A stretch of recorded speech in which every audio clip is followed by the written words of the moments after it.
Hello, people of the internet, my name is Atlas, and today I am back with my final Deltarune video before Chapter 5 comes out. And now today's video is going to be a little bit different from most that I usually make, in that it's not scripted, and it is not going to be heavily edited. Rather, I just have a list of points that I feel like I want to talk about with you guys before the chapter comes out. I asked on both here and on Twitter if there were any specific topics, so we're going to cover some of those. And so, yeah, I honestly don't have a ton of preamble here, so we're just going to get right into it. I'm going to start out with my general Chapter 5 predictions, and then we'll go and look back on some of my theories, and then just end it out with some basic last thoughts, maybe some stuff beyond Chapter 5, you know. So starting with Chapter 5, I want to talk a bit about like the tone of this chapter, what has been like sort of set up with the trailer and then the newsletter. So what we know about Chapter 5 is that at the very least it seems like our heroes are going to be trying to recapture the feeling of the old Dark Worlds, like say Chapter 1, Chapter 2 era, before things got like super serious and everything kind of started to fall apart. And it seems like, to some extent, Chapter 5 is going to be our last hurrah, with things being, fairly light to some extent, before, really locking in for the final part of the game, where things are probably going to get very dark. So there are a few ways this could be done. I think one, potentially pretty likely thing is sort of similar to Chapter 3, where the vast majority of the chapter is, light, and then at the very end, you get the whole equivalent to whatever the night period Chapter 3 would be, whether it's Friend or the Roaring starting or whatever. Personally, what I kind of prefer to that would be, it's half and half. So the first half of the chapter with, the Festival Light World stuff, and then, the main pink and gold area that we see in the trailer. That is still very lighthearted, not super serious in tone. And then when we see the gang going down what seems to be like a flower stem or a vine in the trailer and into the underbelly of the Dark World, I'm kind of hoping that that's when things get serious. That for the whole second half of the chapter is a bit more focused on the maybe heavier story stuff, or even just a bit more heavy in terms of tone. And I say this because, I don't know, I feel like we've sort of, like I said, Chapter 3 is already very similar to the idea of, what if almost the entire chapter is, very light and happy and fun.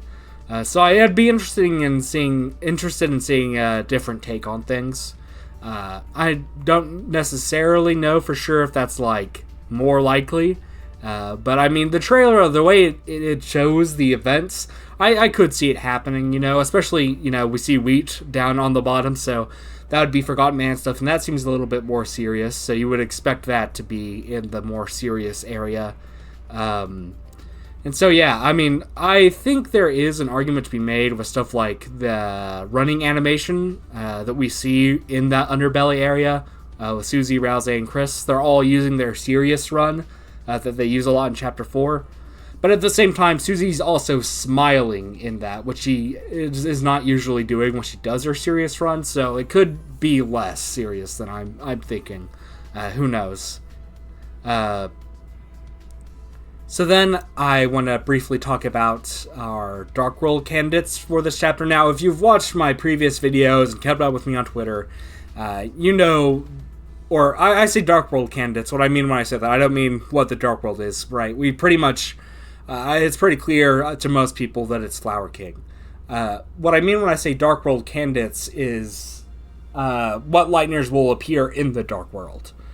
So obviously we have Asgore, he's probably going to be the final boss, or one of the final bosses in the chapter. But besides him, is anyone else going to show? Now this isn't a guarantee.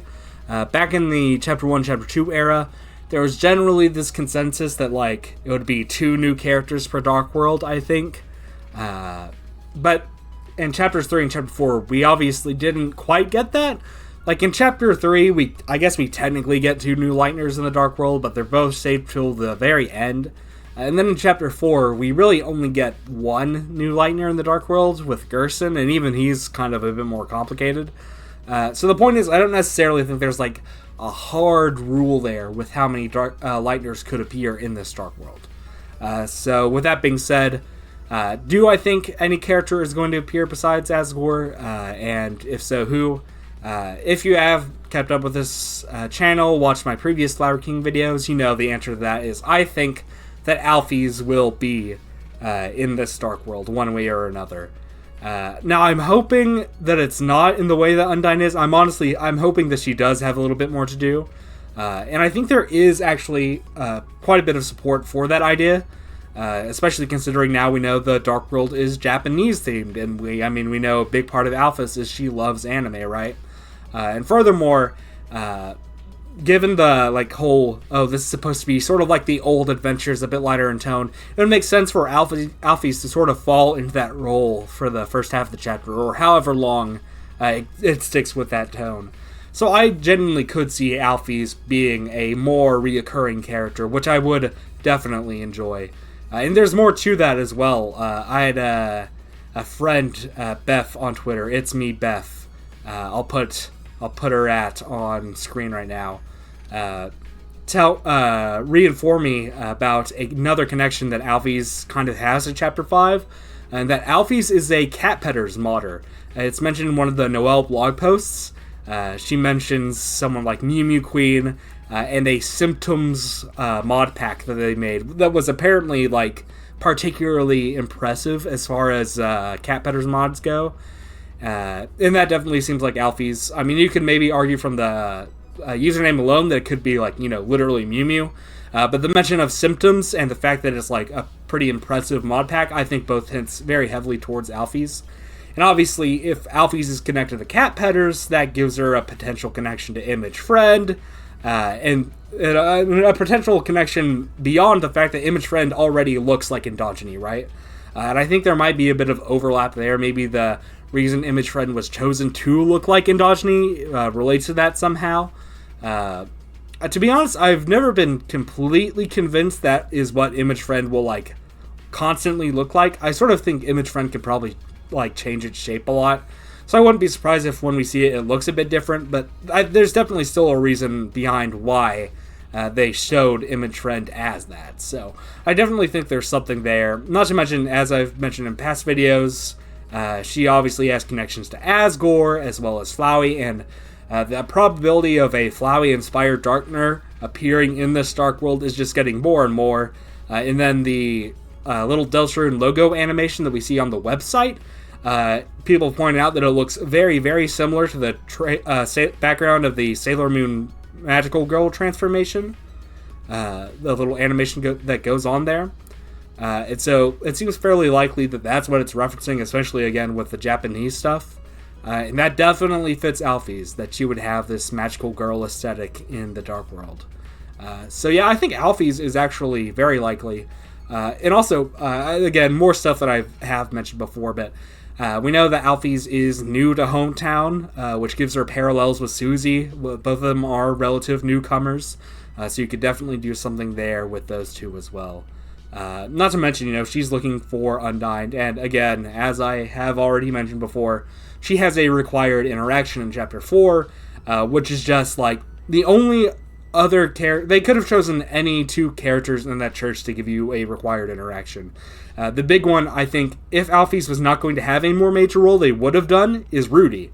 Because Rudy has had literally zero main story introduction so far, which is kind of crazy to think about. And I think, honestly, makes it pretty unlikely that he's going to die, but that's sort of its own discussion.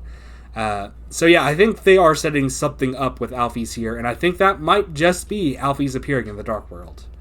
Of course, she isn't the only candidate, and honestly, like I said before, I'm not sure if there are hard rules on who and who can't appear in one Dark World, so we could always see some other characters. So what do we have as far as that goes? Well, the main one that I think everyone is talking about the most right now is Carol, because Carol, like Alphys, has a connection to, the Japanese aesthetic. She has multiple katanas, so, it would make sense that she'd be in a Dark World that is themed around that, right? I'd argue Rudy kind of similarly has some bases there, with Noelle's mention of a holiday family ninja style, and like presumably Rudy is where the holiday name comes from, considering he has his whole holidays happen whether you like it or not saying, So I think, there's a good chance that either of them could appear. Carol, I would say, is a bit more likely than Rudy, just because she has more setup in the main story as of right now.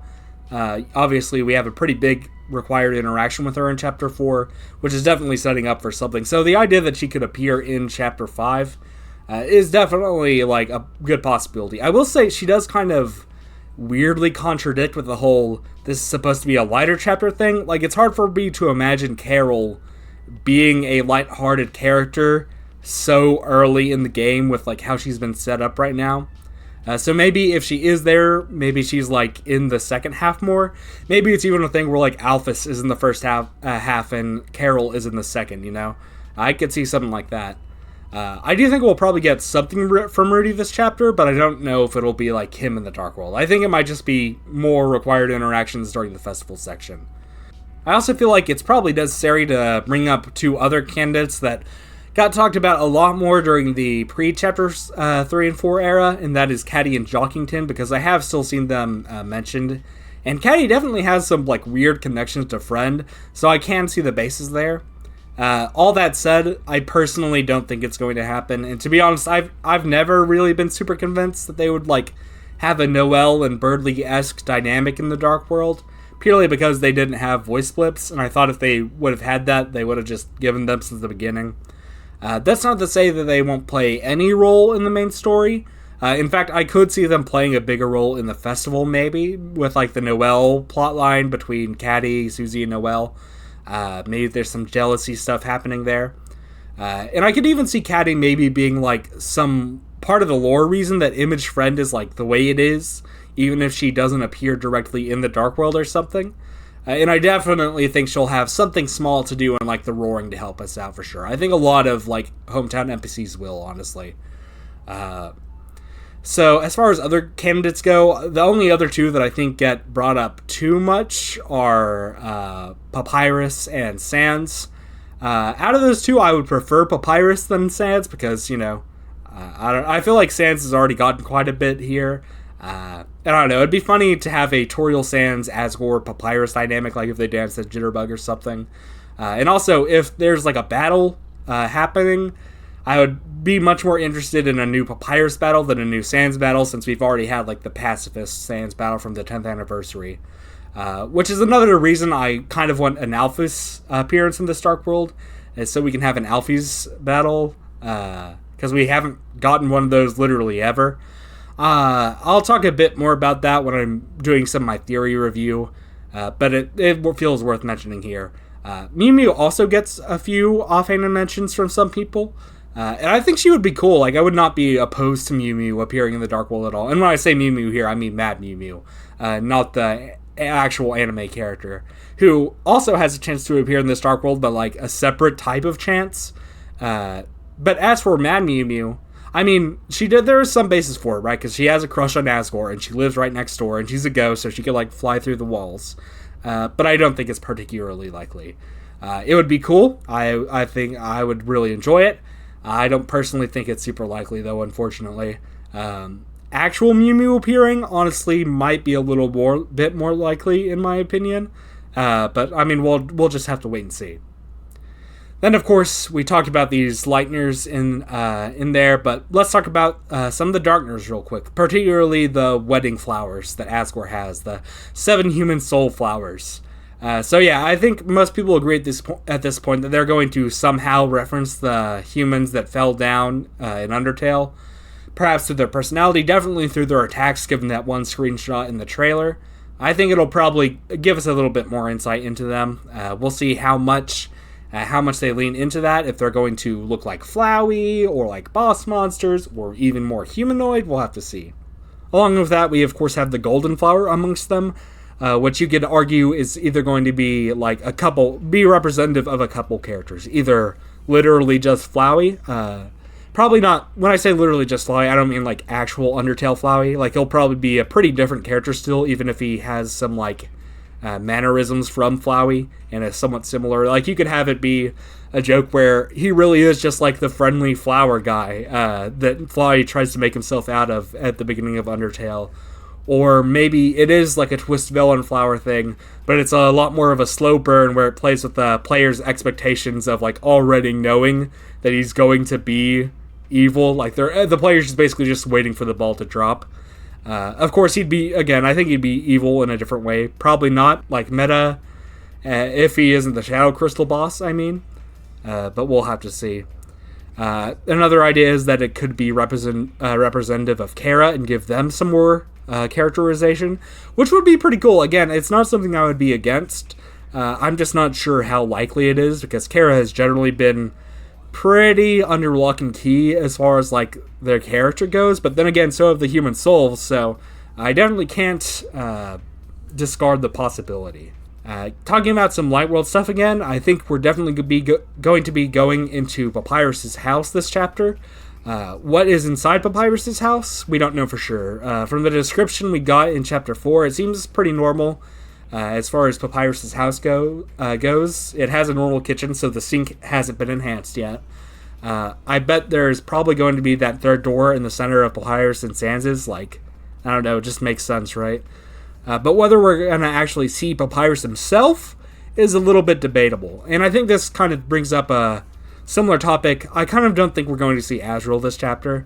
This is a very popular opinion, one that I've seen some say, like, is basically even confirmed.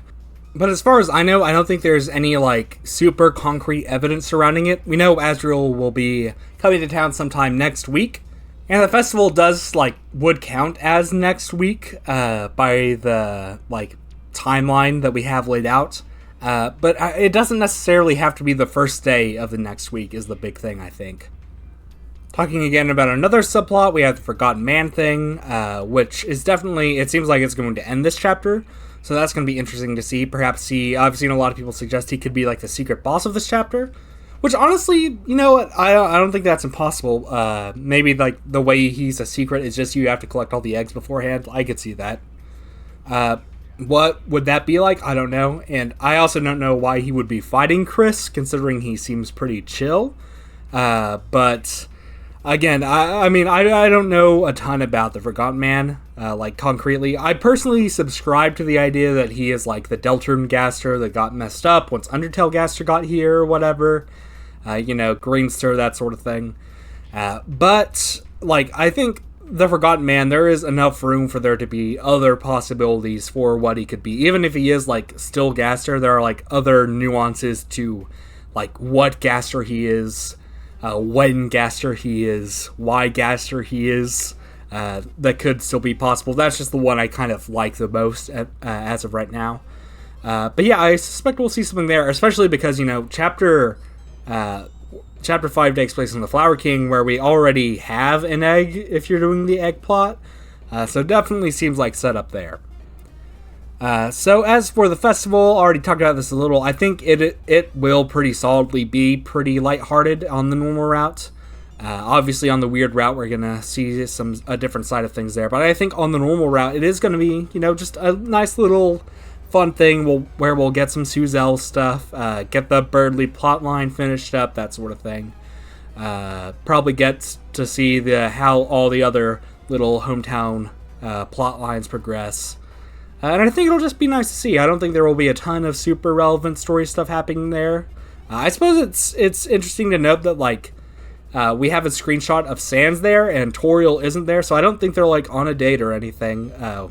Which honestly, I wouldn't be surprised if Toriel just isn't at the festival because she's hungover from the night before, because she seemed to be pretty out of it. But I mean, we'll have to see. Obviously, there could be a separate cutscene for that sort of thing. A lot. It's hard to say with the very little that we have. Something that I hope to see is the return of the Pocket Pals, like Lancer and Rules. They weren't in Chapter 4, which I thought was kind of a little bit sad. I especially kind of wish that Lancer was just in the inventory, if nothing else. But I'm hoping we see them in Chapter 5. because they feel like they fit that quite a bit, both because it is supposed to be a lighter chapter, and also, like, I don't know, Lancer says ho ho ho, and his whole thing is collecting dads, and like this is a chapter with a dad that says ho ho ho, you know? It just kind of feels too perfect to ignore. So I'm hoping that we see more of them this chapter, and then, of course, I think near the very end we'll get the start of the roaring, and we'll get set up for the chapter 6 bunker stuff, you know, that sort of thing. Friend is obviously going to be a big thing this chapter. I could see them sort of being like the Knight. Like I mentioned, how this could go a chapter 3 way of doing things, and if that is the case, then Friend is basically probably going to be the Knight equivalent at the end of the chapter, the one who comes in at the very end and like messes things up. Alternatively, maybe Friend is like the one that like leads them into the dark portion of the chapter and is a more active force throughout. I wouldn't be too surprised about that. And I bet we'll get quite a bit of Friend content here. In fact, I'd say this is probably going to be the main Friend chapter. Chapter 6 is like, I'm sure we'll see more of them, but I think this is the one that's really going to like focus on them primarily. While in chapter 6 we'll have a lot of attention split between like the Knight, potentially Eram, Gaster, all that sort of stuff. I bet in Castletown we'll probably get some sort of interaction between King and Gerson. Well, not an interaction between them, but an interaction where King talks about Gerson, maybe, especially because, you know, the last chapter, and King does not know that Gerson died. He thinks Gerson abandoned him, right? So that would obviously change things for King, knowing that Gerson is dead. So I could definitely see some sort of interaction where Susie brings him up or something. Talking about the OST a little bit, I really hope we get that Small Shock reprise that we saw in the orchestra version of Undertale's OST for the 5th anniversary. Like, that song is so good, and I would love a new version of it in Deltarune. We'll probably get a new Asgore fight theme, considering everything. I kind of hope that they saved, like, the iconic drop for, like, later into the song, so it, like, really has that impact. But, I mean, we'll probably, in general, get a lot more, like, Undertale-y songs this chapter, with more Undertale motifs, that sort of thing. I kind of don't think we'll get the Knight reveal this chapter. I think that's something I've seen a lot of people discuss, right? Like, what are we going to have to discuss after chapter 5?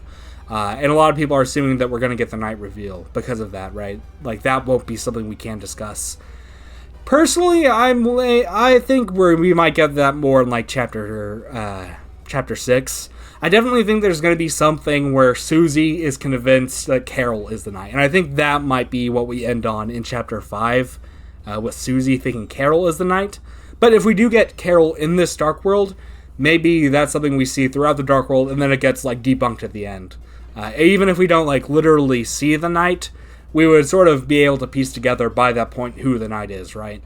So I could see that happening, but I don't think we're, like, going to see under the helmet, or, you know, get any, like, super 100% confirmation of, like, we see the Knight as another character.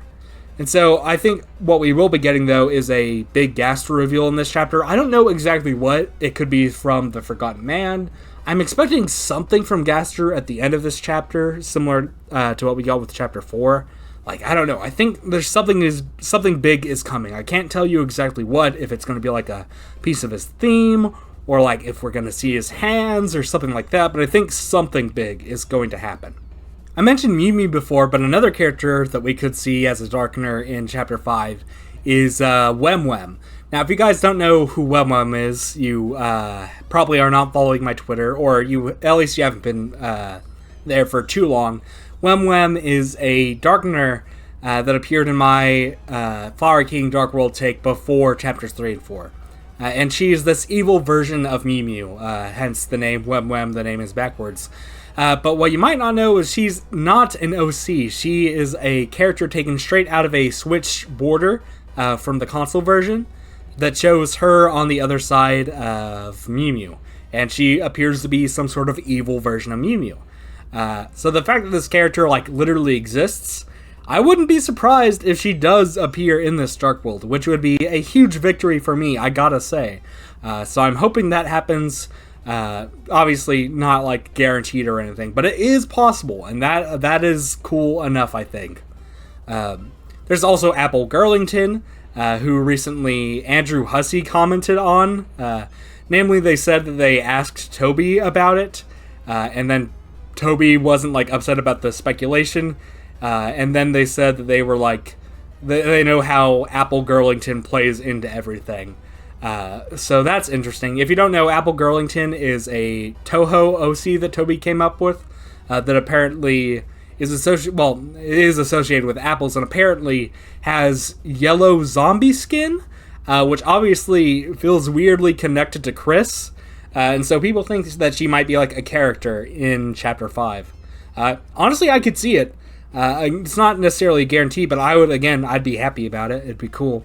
I don't know if she'd be like the secret boss. Like, that's something a lot of people have talked about specifically as a thing for her. But it would be cool to see her regardless. On the topic of Darkness, I think one is probably going to die this chapter if you don't get all recruits, just carrying on the trend from chapters 3 and 4. Some people have said that Asgore is going to be the one that dies, and I don't personally see that just because that feels like a little too big. But I could see one or like literally all the Flower Darkners die, like all the main wedding Flower Darkners dying from it, which would be a parallel to, you know, the kids from Undertale, and would also be a Beauty and the Beast sort of thing, you know, because the whole thing there is the flower is dying and you need to fix things before the flower dies, so kind of makes sense under that as well. I could totally see that happening. That's probably my main bet right now, is that all of those flowers die if you don't get your recruits.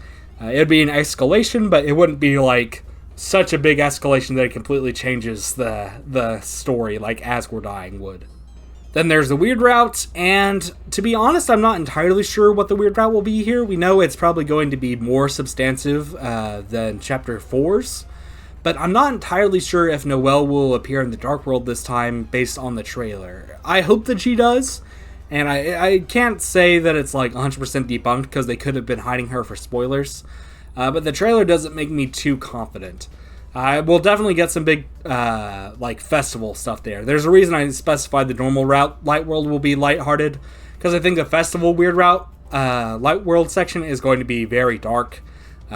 There will probably be a scene on the Ferris wheel that is normally with Susie and Noelle, that is then given to Kris and Noelle in the weird route, and we see more there. Like I said in my last video, I don't think we're going to be controlling Noelle in Chapter 5, but there's probably going to be more progression setting that up for later on, because I do think that is where it's eventually going. I also think Asgore is going to be involved in the weird route somehow, based on how he's been set up in Chapter 4 as this, like, you know, he's this adult figure in both Kris and Noelle's life that is noticing that things are wrong and is trying to do something about it, even if it's small, like just giving Kris something to cheer them up. He's the only real adult that feels like he's like actually noticed that something's wrong here, and that noticing came from just like literally a very brief look at Kris at the end of the Church Dark World. So I definitely think there's going to be something there. Like, I think thematically, as unfortunate as it is, it makes sense that, like, given the subject matter, we'd want to, like, get rid of this adult in both of their lives that is, like, catching on. So I don't know exactly what's going to happen there, but I think something is probably going to happen there. And then the final prophecy. I think there's a chance we get the final prophecy this chapter. It's, again, not something that's guaranteed. I could see it, again, say for Chapter 6, or even, like, Chapter 7 right before it happens. Like, it's revealed pretty much as it has to happen. But I could also see it happening in Chapter 5. What do I think that is? Hard to say for sure. It seems like someone in the Fun Gang is going to die. I don't know who. I probably, if I had to choose one, I'd choose Susie. I kind of like the idea that it's more vague and just says that, like, one of them has to die. I don't know. I don't necessarily think that's what it is, but I kind of prefer it. But if I had to choose, I'd choose Susie, and then probably after that, I'd choose Kris. And then I think we'll probably get around the final prophecy in the end of the normal route by, like, just abusing the wording of the prophecy. Like I say, it says one of them has to die, but I don't think it literally says that. The prophecy is pretty, like, symbolic with the way it phrases things, so I think we might be able to use its vagueness in words to avoid the death there. Like, the prophecy still happens, but no one has to die for it to happen, you know, that sort of thing. Now we're going to move on to reviewing some of my old theories. Starting out, we're going to keep it fairly on topic here. talking about my Flower King videos, and particularly my most recent one. So I do still think that Asgore is going to create a Titan. Like, the fact that the Titan just looks so much like him, it just seems very likely, combined with his special attack description in the art book. As for the friend inside Asgore idea, where, like, Asgore is friend inside me, and that's why all of the friend inside me connections in chapters 3 and 4 feel like they sort of tie back to Asgore. I could see that being I could still see that being the case. I know a lot of people don't like the idea of Asgore being controlled in this fight, because they think it takes away his, like, agency and the choice about it. But I don't know. I just find it so hard to believe that Asgore would fight Kris under any other circumstance. What I will say I don't believe anymore from this video is that Kris will wake up in Asgore's house, because one of the sprites of Kris sitting in the window is called Tempt in the files, as in they're attempting to leave, but they don't actually leave. So they're probably just going to wake up in Toriel's house. As for the secret boss, again, moving on to a different theory, but still Chapter 5 related, I still think it will be Ralsei-centered. I still think it will have a hat or a scarf. And I do, sort of tying back into my most recent video, now think that it will have unholy imagery. Now, do I think it is still Alphys or Flowey, as I suggested in that video? I don't know anymore. I mean, to be honest, I was never like, it has to be one of these two, right? The video was more about, like, these two could work as the secret boss. But I will say, as far as, like, obviously the main points of that original video still hold true for the most part. But neither of them really are too tied with unholy imagery. Alphys especially. I mean, she's kind of neutrally tied as far as unholy or holy goes. She's just a lizard monster. So, I mean, she could definitely get some of that unholy imagery in the Dark World. But as of right now, there's nothing there to support her farther from that. As for Flowey, I kind of think he leans more into the holy side of things, considering, his whole thing in Undertale is being a god, right? And obviously this isn't going to be literally Flowey, but I would still assume, if anything, he'd probably have something there. But again, who knows? Maybe this version of Flowey is more unholy tied. So, not a ton to say there as far as all that goes. I guess there's the Forgotten Man side of things, who I'd also say, I don't really know as far how far he falls on this. I could see him having scarf and glasses. I could maybe see him being Ralsei-centered. I mean, to be honest, he feels like he'd be more Kris-centered, if anything. But, I guess they're probably both green. And, there's an argument to be made about unholy imagery there. With the Forgotten Man being maybe a version of Gaster, Gaster's definitely aligned more with the unholy side of things. So there's something there. Really, though, I don't think any of the main candidates are, like, on a 100% pick at this point, though.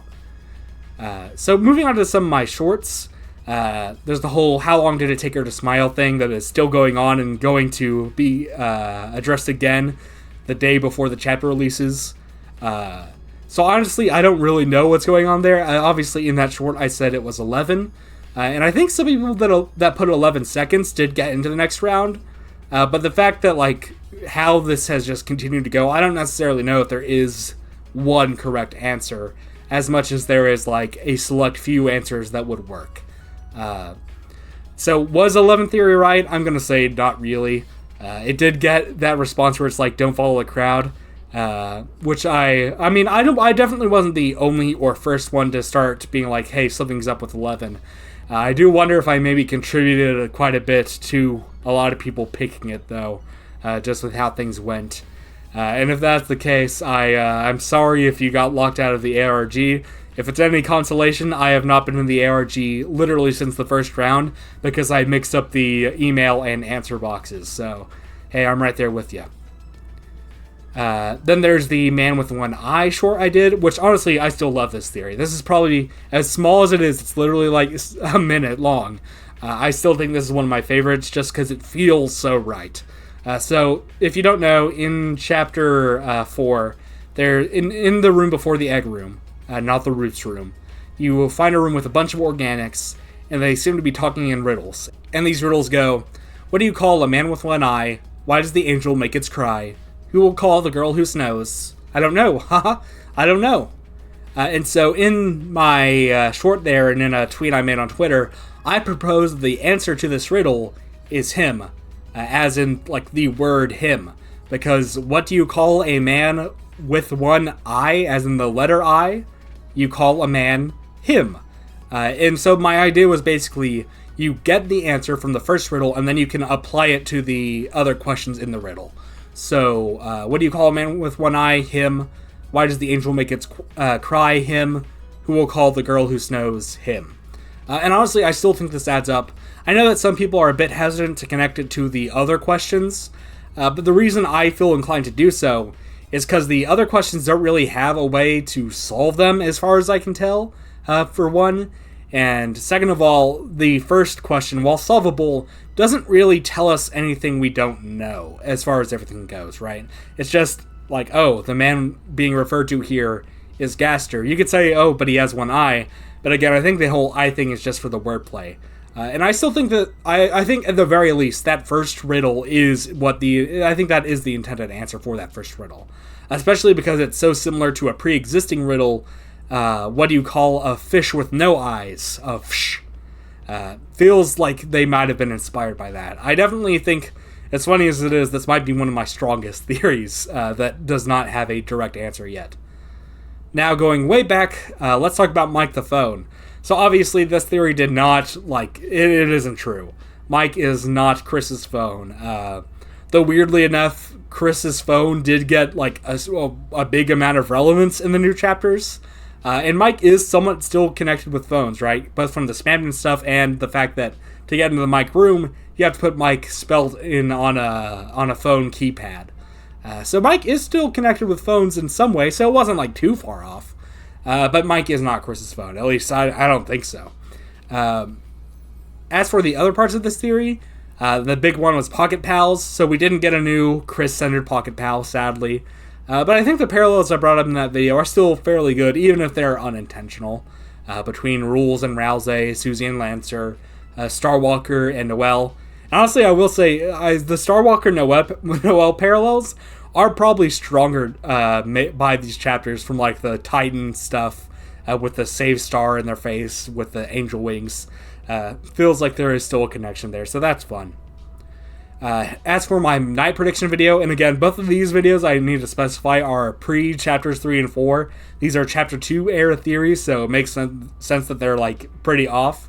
Is my night video, where I talked about the night, who I think they are. So, for the most part, this video didn't age super poorly. The ultimate conclusion that the night was the vessel is wrong. But I still ranked the two popular candidates now as my second and third place, so that's not bad. And the vessel stuff didn't get super debunked. Well, the Vessel of the Night got debunked, but by the evidence for Vessel Night, it wasn't bad or anything. Is what I'm trying to say.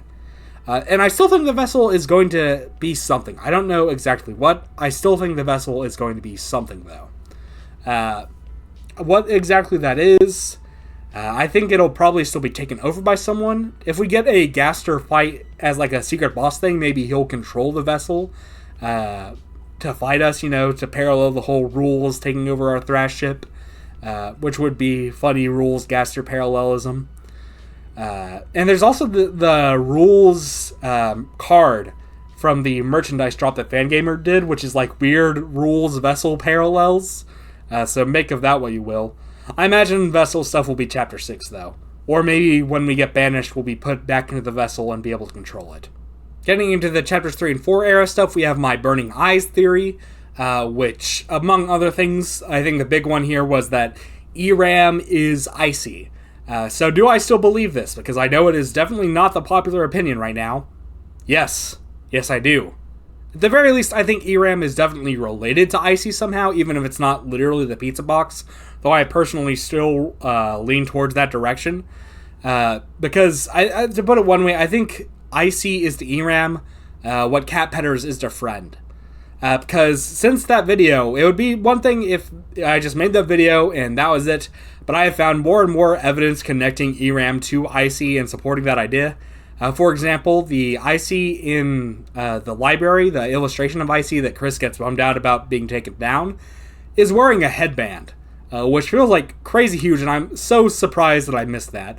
And the Ices in the Pipes little minigame thing, yeah, those have the same outline color as Kris. Light World Kris does. So there's definitely more stuff there. Oh, and of course, how could I forget Fire E? In specifically Undertale's version of things. They don't have Icy, they have Fire E. Which aligns super well with the whole sword route being an Undertale parallel thing.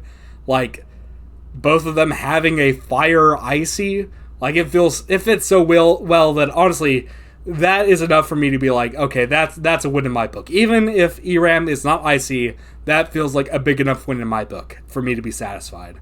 But yeah, I still believe this theory, despite everything. I'm not necessarily as sold on Ralsei being the headband as I once was. I still like it, I kind of want it to be the case, but there are some good counter evidence for it, like the whole Ralsei never seeing a movie before, but Kris wearing a headband while watching a movie, and, well, to a lesser extent, the Darkners aren't recognizing Ralsei in Chapter 3. Though that's not a huge issue. I mean, King didn't recognize Kris in Chapter 1, so I think you'd probably apply the same logic there. Then there's my Darker Worlds, Darker Skies video. This one was definitely more heavy on the analysis, and I think it holds up pretty well. I still think the Clover and Des analysis there definitely was not the first person to point that out, but I think it holds strong. And I still am proud of myself for pointing out the fact that the reason behind that might be that, like, clubs are a classification of bat, or bats are a classification of clubs, more accurately. So, making the desk parallel character a club, it kind of just fits. And I think that's fun. As for my Kris's Frisk video, my last video before my big hiatus, it's pretty recent still, at least relatively. So you probably aren't surprised to find that I still stand by most of the stuff I said in that video. Kressel is a theory that is sort of, I think, spiritually very similar to Kris's Frisk, and offers a lot of similar, like, thematic richness to it. So I'm also a very big fan of Kressel. Maybe you could find some way to have them be the same thing. Like, I wouldn't be surprised if Kris was like a Goner copy of Frisk, like they were modeled after them. I think that would be pretty cool, and it would still keep a lot of that same, like, thematic strength that Kris's Frisk has. Frisk is Kris has. So I would not at all be disappointed by that. I don't think Kris is like the vessel from the intro, but I could see them being like a Goner or, something like that. Honestly, I'm not gonna lie, there's like a small chance in my mind right now that like Hometown is entirely manufactured, nothing outside of it is real, it's all made by Gaster to fulfill this prophecy and make this game, and that it's gonna have some like the power of fiction, even if it isn't real in the way that we thought it was, it's real to us and it still matters, especially with the whole like what's on the other side of the lake stuff. Honestly, I could see that being a thing that happens. I don't think it's like particularly likely, but low-key, I kind of mess with the idea of it happening. Like, I think it could be pretty cool if done well. Not sure how popular that's going to be, though. And finally, my most recent video, just released a few weeks ago, my multi-angel theory. I honestly did not expect this one to be as controversial as it was, mainly because I sort of acknowledge most of the popular candidates in that video and kind of claim that they're all the angel at one point or another. But I get that people don't like player angel, probably partially because it was so popular for a while, so other options didn't really get their time to shine. Still, though, I do stick by it. And I will say the biggest piece of evidence against it is Alvin's line about the angel creating a harsh path for Asgore, which obviously we don't have the power to do that. But at the same time, the hometown citizens don't know everything. Despite the prophecy, heavily involving Dark Worlds, seemingly none of them know Dark Worlds are a thing outside of, the conspiracy ones. So I don't think it's too out of the question that this could just be, a misunderstanding on Alvin's part. But I won't deny, it's certainly not evidence for angel theory. Player angel theory. With that out of the way, we can move on to some more general stuff, namely, first I'm going to start out with Knight talk. So I already said I don't think the Knight's getting revealed this chapter, but I think I've made it pretty clear on this channel, I am a very strong Death Knighter at this point. I don't really see it being anyone else. Carol Knight isn't a bad theory, I just don't personally see it. I think I don't know, the way the story is set up, more than like any evidence or anything, is just what makes me think Des is the knight, if that makes sense. I really like Triple Trucy's theory, which, if you don't know what it is, it's like the idea that Kris's relationship with Carol the knight and Asgore mirror their truce with Noelle, Queen, and Birdley. And I think that could definitely happen. I don't think Carol is working with a knight. Like, I feel like Carol is just so on the exact opposite in terms of Des when it comes to like imagery and stuff. They're set up to me as like opposing forces. Plus, Carol has like a conspiracy board in the room, which is not normally something someone has if they're like on top of everything. So what I think is happening here is I think Carol might be trying to control the knight. If you have ever played Scarlet Hollow, there is a certain parent-child dynamic there that I think is like nearly identical to my vision of Carol and Des. I won't say what it is for spoilers, but if you know, you know. I think she's basically gonna, like, she's trying to control Des, stop her from destroying the world, but, you know, still keeping her under her thumb. And, you know, that's probably going to be criticized. The way that she goes about things is probably going to be criticized by the story. Another possibility in terms of the knight that I want to bring up here that I don't think I ever brought up in a video, maybe my Darkened Skies, Darker Eyes video, but I think there is a chance, going back to that Clover connection, that Des could be like somehow split into 3 pieces. Like one part of her is the night, maybe like that's her darkness incarnate. Like that's all dark, no light, just dark. And that's why, you know, in the light world, she still has her dark world powers and appearance and all of that. And then you have a Des which is all light. So even in the dark world, she has no powers. She's weaker, which could connect back to that cursed sister connection made in chapter 2, where we hear in Dragon Blazers of a cursed sister that is apparently weaker. But she's still a party member, so you still appreciate her. And then the third one, okay, to be honest, the third one I don't have as strong an idea for, but she could be like the in-between. Goner Des, the Lost Soul Des. Pick your poison, basically. I don't necessarily know how likely this theory is, but I think it makes for a cool idea for fan content, if nothing else. And I personally enjoy it. And finally, I just want to end this video by talking about the Fun Gang a little bit. Let's start with Ralsei, because he kind of connects to Chapter 5 the most, I think. I think Chapter 5 will be a pretty Ralsei-focused chapter, both with the secret boss stuff and just, I hope, generally. There's a lot you can do here. I mean, we have the whole quote about Ralsei getting mixed up with flowers, right? And I think Ralsei would be interesting to explore the whole let's pretend everything is okay angle from. Like, what if instead of, you'd think he would be the one pushing that, right? But what if after Chapter 4, he's actually a bit more hesitant about it, and it's Susie that's pushing for that. I think that could be interesting there. I think he's going to continue to, you know, find his personhood and find pride in who he is and, like, learn who he is. Start to stick up for what he believes in above everything else, continue to fight the prophecy. And I think that's going to be wonderful to see. If you don't know, my top 3 Deltarune characters are, in fact, Susie, Kris, and Ralsei. This wasn't the case before Chapters 3 and 4, but Chapters 3 and 4 really shot Ralsei up there for me. When he was a little bit behind the others, I think, before. But now, I think it's because I didn't really have the full picture, right? Back before the new chapters, everyone thought Ralsei was, like, full-on Team Prophecy. But the fact that he's, like, not, I think makes him a lot more compelling. Susie, I think, again, definitely going to lean into the whole let's pretend that everything is alright thing this chapter. I think we're going to get more Suze L stuff. Like I said, I could definitely see her thinking that Carol is the knight by the end of this chapter, or, like, even in the middle of it. Like, I don't know, there's something about that just feels, like, natural to me, that Susie would sort of reflect that red herring. I also think, I've talked about this before, I could definitely see Susie interacting with Asgore and Alphys and having some interesting stuff there. Like, she probably lives in similar conditions to Asgore, and she's new in town like Alphys, so there's a lot you could do there with them. And obviously, as always, Kris, I think, is, like, I've heard people say that Noelle and Susie are more like the main characters of the game, but I actually disagree. I think Kris is definitely the main character. Like, everything connects and comes back to them in my mind. And I'm really interested to see if we see more Kris and player stuff this chapter. Because what we got in Chapter 4 was, like, super interesting, and that it was like way more nuanced than we thought it was, at least in the normal route. And of course, they're also caught up in a whole separate conspiracy where they are being forced to participate. And I've seen some people say that Kris is like not being forced here, that like they are just perfectly fine with this.